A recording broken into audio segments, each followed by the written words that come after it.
GB News today was getting apoplectic about the intended smoking bans of Keir Starmer. Uh, Listen to this piece by Tom Slater, I think his name is. Tom, does Nanny have to come out in this instance?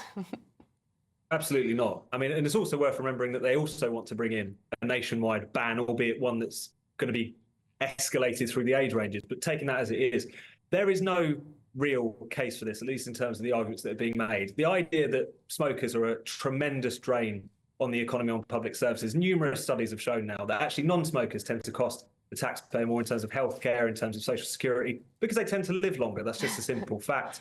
You want to talk about the economic impact, it's going to lead to thousands more pubs closing. And even the government's own impact assessments points to that happening if you have an outdoor smoking ban.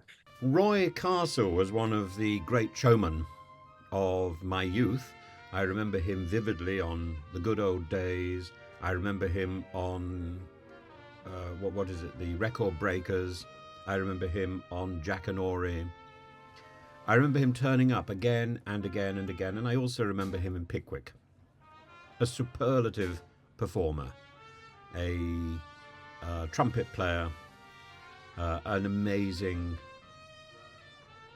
musician, tap dancer, all-round artist. And he died of lung cancer, having never smoked.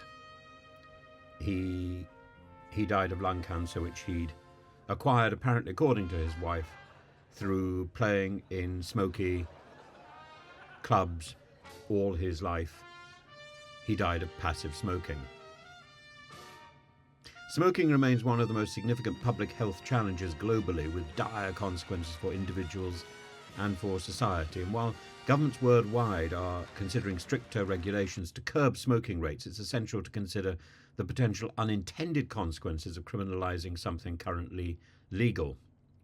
The historical example of prohibition in the United States and the rise of gangsterism in Chicago provides a stark warning of the potential fallout. And additionally, recent trends in Australia regarding the black market for cigarettes highlight the complex interplay between regulation, crime, and public health. And smoking is certainly one of the leading causes of preventable deaths worldwide. In the United Kingdom alone, it claimed the lives of at least 74,800 people in 2019, and the health risks associated with smoking are well documented, including increased risk of cancer, heart disease, stroke, respiratory illnesses. And these health issues place a significant burden on healthcare systems, including the National Health Service in the UK, leading to increased healthcare costs and reduced quality of life for individuals. So getting rid of smoking would definitely impact on the National Health Service. It would help the National Health Service. The UK government under Keir Starmer is considering stricter rules on outdoor smoking to alleviate pressure on the NHS, precisely for that way of thinking. But at the same time, it opens the floodgate to completely different issues.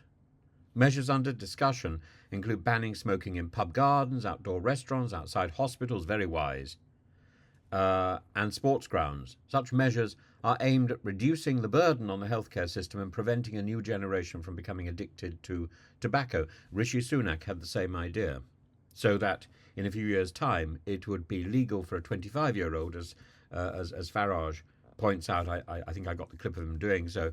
Legal for a 25-year-old to buy cigarettes, but illegal for a 24-year-old. That would be, of course, a nonsense. While the public health rationale for stricter smoking regulations is clear, there are potential dangers associated with criminalising a behaviour that's currently legal.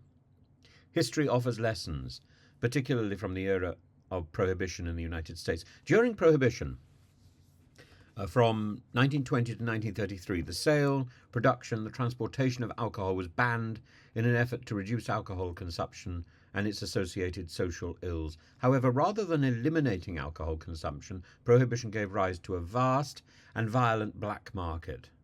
In Chicago, gangsterism flourished as criminal organizations, most famously led by Al Capone, took control of the illegal alcohol trade, and the result was an increase in organised crime, violence, corruption, with the government ultimately forced to repeal prohibition due to its unintended unleashing of criminal consequence. A more contemporary example can be seen in Australia, where stringent anti-smoking laws have led to a rise in black market for cigarettes. Cigarettes which, according to Farage, can cost £35 a packet. Australia has some of the strictest smoking regulations in the world, including plain packaging laws and high taxes on tobacco products. And while these measures have successfully reduced smoking rates, they've also contributed to this growth of an illicit market. In the last 2 years, Australia has seen a significant increase in the black market for cigarettes, with reports indicating a rise in smuggling and the sale of illegal tobacco products. And this illicit trade not only undermines public health efforts, but also fuels organised crime. The illegal tobacco market in Australia is now estimated to account for nearly 20% of all tobacco consumed in the country, resulting in substantial revenue losses for the government and increased law enforcement challenges. And the UK's government's consideration of stricter smoking regulations must be carefully weighed against the potential for these unintended consequences. And while the goal of reducing smoking rates and alleviating pressure on the NHS might be laudable, there's a risk that overtly restrictive measures will drive smoking underground, leading to a rise in black market similar to black market smoking and sales, similar to what's been seen in Australia. And this, of course, is to say nothing of the nonsense of a polluted underground, while the plans to extend ULEZ are to ensure cleaner air, so that you can actually go down into the underground and get asphyxiated because of the underground dust, whatever euphemism is used to describe that thing, which is seriously toxic. Unless we clean out the underground, ULEZ is a nonsense. Unless we do something to educate, this smoking ban is a nonsense. Education rather than prohibition is the way forward. But certainly I think it is absurd to have any sort of smoking outside hospitals, in the same way as it's absurd to have any sort of smoking area outside schools. I think it's a misery walking down a London pavement and having to negotiate smokers outside offices, but that's another matter. One can always, I suppose, risk life and limb and cross the road. But the experience of prohibition in the United States serves as a reminder that criminalising illegal activity can lead to increased crime and disorder. Therefore, it's crucial that any new regulations, as conceived by Starmer, are implemented alongside measures to mitigate the risk of a black market opening up and to support individuals in quitting smoking through education, support programs, access to alternative products like vaping even, which is less harmful than smoking. But then where do you vape? The dangers of smoking are undeniable, and governments have a responsibility to protect the public health. But we're not going to end up smoking. We're not going to end up having a smoke-free society by 2030, are we? We will only have a smoke-free society with better education. And the historical and contemporary examples of prohibition in the United States, the rise of the black market for cigarettes in Australia, highlight the risk of criminalising a currently legal activity and without considering the broader social implications. As the UK considers stricter smoking regulations, it must do so with a careful balance between public health goals and the potential for unintended consequence, ensuring that the efforts to reduce smoking do not inadvertently fuel crime and undermine public safety. And I don't think these smoking regulations are going to significantly support the NHS. This is simply the slap of authoritarianism, and it's almost as if once Starmer has got the bit between his teeth, he can't resist it. This is Starmer doing a sort of Blunkett. My starting point on this is to remind everyone that over 80,000 people lose their lives every year because of smoking. So he is doing it.